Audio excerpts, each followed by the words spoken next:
Welcome, I'm John Caldera, president of the Independence Institute, and your devil's advocate. Later on, an in-depth interview with me, but more later. First, Tom Pyle from the American Energy Alliance. Glad to have you. Thanks a lot. Appreciate it. All right, you were part of the Trump transition team, and you've been working with the new head of the Department of Energy, former Governor Rick Perry. Indeed. Nice gig to have. Just recently confirmed, and looking forward to getting in there and reorganizing a little bit and getting some of the politics out of the Why do you people department. hate our Earth?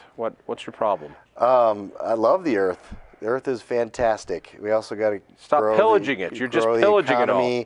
Create jobs, and oh, by the way, we know this: wealth is health, right? We're a wealthy nation, and we're not having the same kind of pollution that they're having in China and other places. From let's go out big first.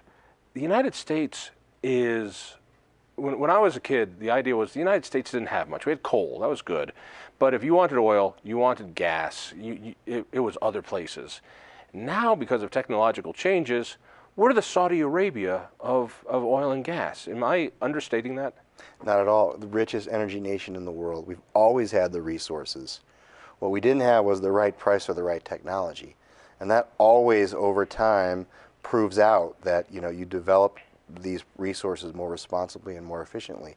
We're in a great place right now. We could be an energy superpower. We could be an exporter, net exporter of our energy resources in a short few years. You mentioned the price. I remember when the first oil crisis happened in the 70s, and we had boom towns like Grand Junction. I think it was Shell or Exxon put in a shale oil and gas system there, and the town went wild. And then when prices dropped, it crashed. They pulled out of Grand Junction. I remember lots of 10 homes, a lot of 10 homes going for $100,000, 10 grand a house. And so when you say price, are we more stable on that now? In other words, I know we're in a glut right now. That's obviously going to change. Are we going to see that type of fluctuation, or does it depend on politics? Well, there's a huge chunk of it that is related to politics, but we can't take away the fact that it is a global commodity, and supply and demand is going to go up and down. What we can and have done, though, is I think this period we've seen sort of a sustained loss in like a stabilization of the price, and Saudi Arabia tried to basically bankrupt our frackers, right, by continuing to put more oil into the markets. Well, what ended up happening is those folks got more resilient. They figured out how to produce the resource and still make a profit at a lower price. So they're in business, and we're paying less for our gas. And so I think what we're learning from these big boom and bust cycles is how to better adapt to them and manage them and smooth out the curves. But there'll always be prices going up and down. That's kind of the nature of the beast. Let's go forward. It was gratifying to see a president take a position on the pipelines, both Keystone and the Dakota Access. And it was so annoying to see no decision. I would have respected Obama had he said what we know he wanted to say, which was, no, we're not doing this. But he had to string it along for 8 years as we're fighting for this. Right, those issues are going to be solved pretty quickly, I hope. Or will it take longer? Are there any more hurdles? When I listen to National Public Radio, I keep hearing how they're still going to be able to stop these pipelines. Will they? They can, and there will be a period where we've got to unwind the way that the federal government in particular treated business, treated people. These folks are career folks. They stay. The previous administration, some of them were there before. But what's going to change is the philosophy that if you go into a negotiation or you apply for a permit with the federal government, you should get an answer, right? And you shouldn't change the rules halfway through the game. And I think that's what's going to change is this new administration recognizes that in order to grow our economy, we've got to produce energy because that's how we compete as a country. So in order to do that more effectively, more efficiently, we've got to get out of this hyper-political way that the previous administration treated these resources. But there's still going to be loads of litigation. There's still, I I think we have this feeling like, well, we got a pro-energy guy up on top. We now have Rick Perry. Therefore, everything's going to be fine. No, no, no, no. These environmentalists know how to use every rule, every stalling tactic, every way to intervene, every lawsuit. You know, they find snails that need to be saved in places I couldn't believe. Have we turned the corner on this? No, we haven't. I mean, we're going to continue to see the environmentalists obstruct. The difference is not only can they do that, but in the previous administration, they also controlled the agenda. And so at least now, this administration will be pushing back. But it's up to groups like yours and ours, and it's up to the industry to put the money and the muscle behind pushing back against all of this, because it's not going to go away anytime soon. Let me talk about the industry. The industry are a bunch of engineers, all right? And they've never, until recently, put any money, resources into educating people on their side of the issue. They think we have science on our side. You know, no, this doesn't contaminate groundwater. No, it doesn't do this. No, it doesn't do that. And therefore, we're fine. The perfect engineering brain. And I saw it happen with the coal industry. These guys never played politics. They just knew that the country needed them, and so everything's going to be okay. Has industry learned they actually have to frickin' engage people now and put some of their investments back into getting their side of the story out? I think they're getting there, and I think that the pipelines are a perfect example. Exactly what you said. Pipeline companies are used to keeping their head down, getting their permits.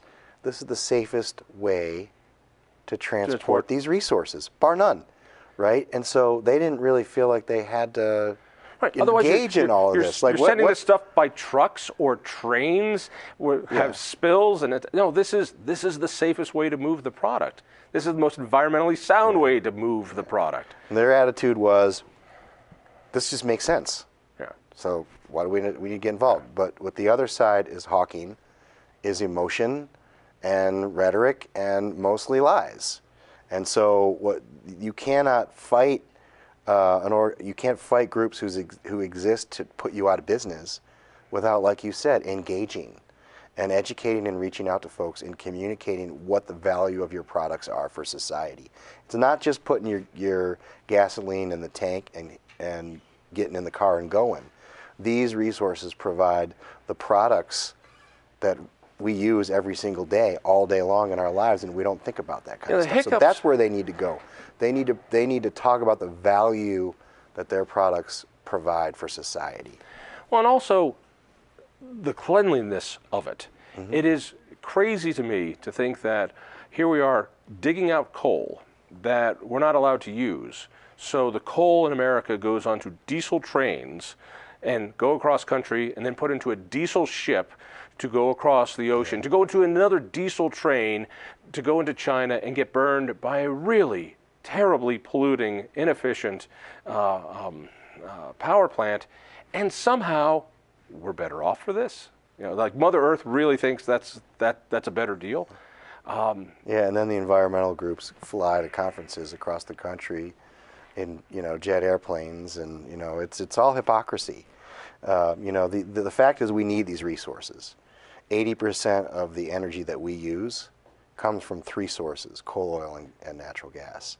You cannot replace those resources with windmills and solar panels. There's a place for them if they find a market niche for them, but it's not comparing apples to apples. These resources drive our economy, and they produce the value that runs the world. So, all right, things will not get sizably better, I think, in D.C. I think they will just stop getting worse.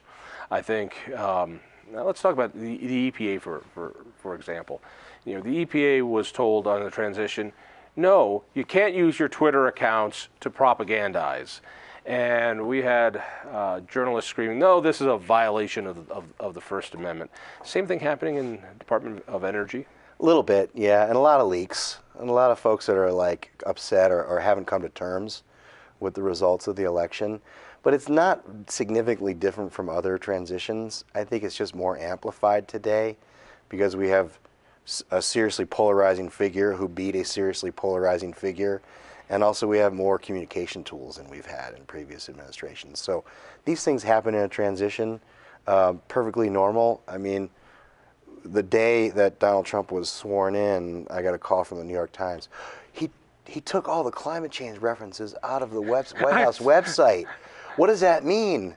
Right? I'm like, it means that that's not his priority. Get over it, right? I mean, that's the climate change is an issue. Who are archiving this stuff in a narrative that the administration is taking these numbers and burning them somehow so they can't be found. You know, it's a wonderful scare tactic, and I think it hits a lot of people and actually works. Talk to me about the state side. Let's say we take care of that here. Colorado used to be the fastest place to get an approval for drilling. Yeah. Now, that is an answer, all right? It doesn't mean the yes or no. It means an answer. We're nowhere near that now, and it's getting more and more difficult, so much so that the cost of compliance to these companies makes it unaffordable, so they go to Wyoming or they go to someplace else. What state is doing it right, and which state is doing it wrong? I call it a tale of two cities, right? And by city, I mean jurisdictions. The way the previous administration treated production or leasing or permitting on federal lands was discriminatory.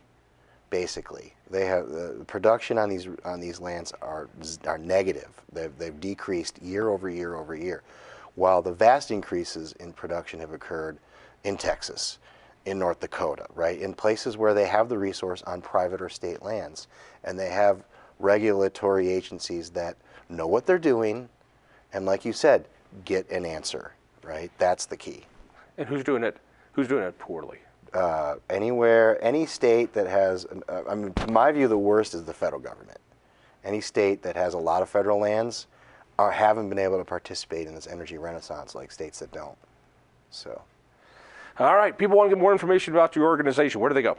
AmericanEnergyAlliance.org. AmericanEnergyAlliance.org. Thank you. You bet. All right, I got to warn you. I didn't approve this next one. Really, I didn't. Stay tuned.